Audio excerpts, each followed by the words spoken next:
Hindi niyo po ba talaga nakita yung mga gamit ko? Hindi eh. Alam mo, nagsasayang ka lang ng pagod mo. Ha? Mahanap ulit yung gamit mo kapag nagsawa na sila sa'yo.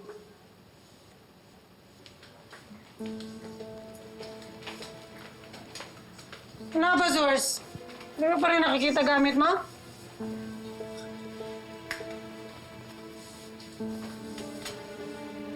Ulutin mo.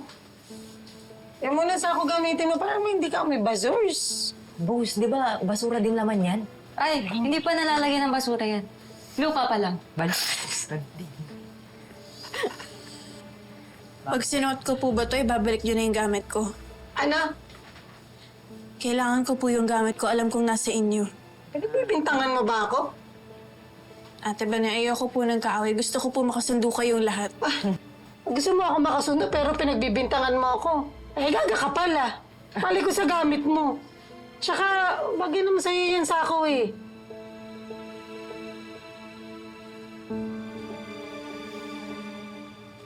May mas malaki po ba dito? Parang maliit po kasi sa akin eh. Ano? Buka oh, nasagot pa.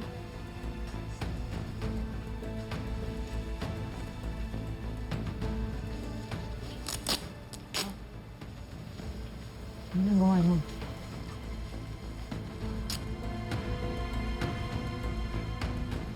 Sandali lang po ah. Huwag tayo. Prinsesa ng kaartehan na. Ito kayo nilaging nakangiti eh.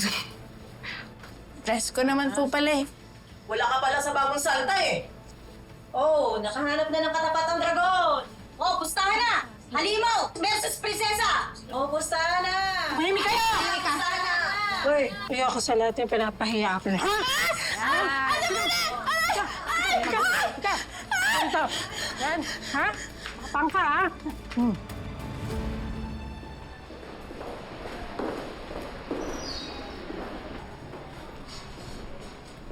Bro.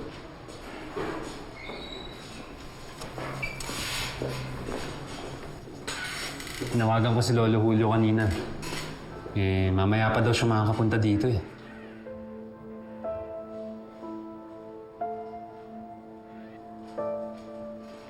Mr. Bustamante?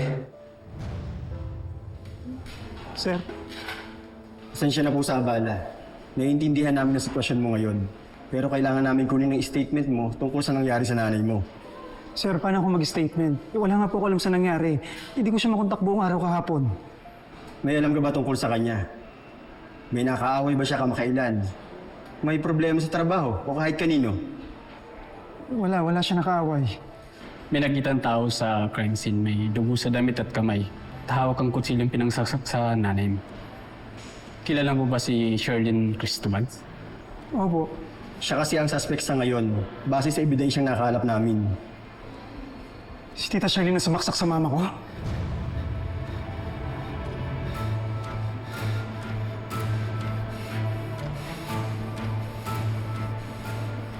Ika rito! Ika rito! Tagayin niyo ba? Tagayin niyo ba? Ika rito! Yan! Halika rito! Mukhang kulang pa yung pa-welcome ko sa'yo eh! Tumili natin yung facial treatment! Para hindi niyo ako malimutan! Ate Mariwali! Ate Mariwali! Yan! Ano? Hilamos ka muna! Yan! Yan!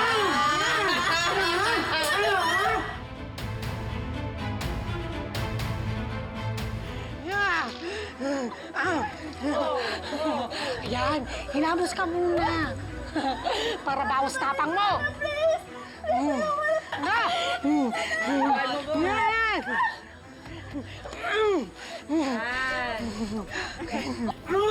Ano? Malinis na? Ako lang ba? Yan! Yan dapat. Ano? Ano? Bakit? Ikaw, kikilalanin mo kung sinong babastusin mo. Wala akong pakialam kung sabi-sabi kayo ni Madam, kahit presidente pa yan. Dito sa City Jail, prinsesa ka lang. Ako, Diyosa. Maliwanag! Pagod! Uy, yung ginagawa niyo dyan, pa kayo. Dali.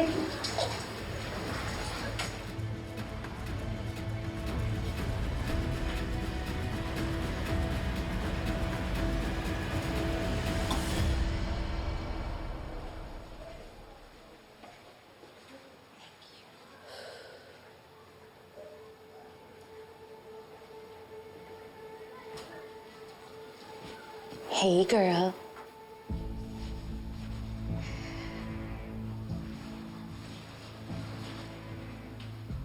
Anong ginagawa mo dito?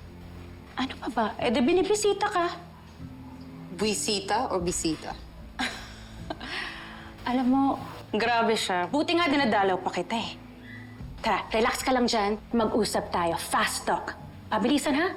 Preso o presko? Ano?